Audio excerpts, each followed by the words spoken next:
Hello, it's Monday, December the 27th, and we begin a new section of the book of Revelation.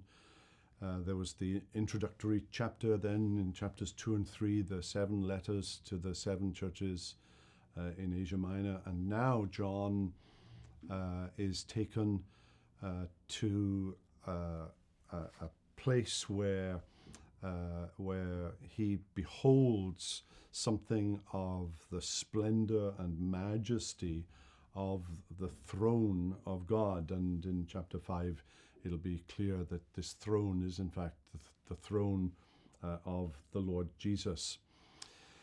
As you read chapter 4, and we may spend a couple of days in chapter 4, you are immediately reminded, and this is important when you read the book of Revelation, it is filled with Old Testament allusions.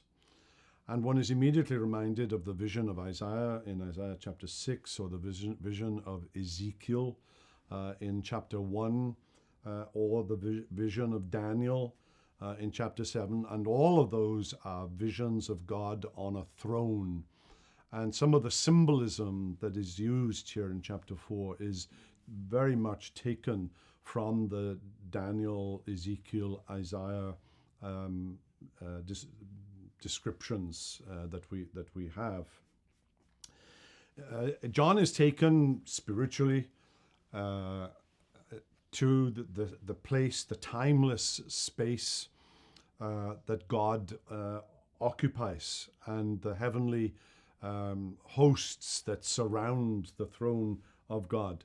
You notice that the verb that he uses here is that he looked. It's what he saw. And after these things, and not after these things in a sense that you can predict the future. That's not what John is talking about. But this is the order in which he saw them. He saw them after he had been dictated the 7 letters to Asia Minor. In verse 2, the first voice is the voice of a trumpet, and he's in the Spirit, a reference back to chapter 1 and verse 10, that he was in the Spirit on the Lord's day at his original commissioning. And what he sees are things that what must take place after these things. Not the distant future, but rather the period immediately after the resurrection and ascension of Jesus, all the way up to the second coming. So including our own time, but including events that have already happened. Some of these events have already happened. Some of these events are yet to happen.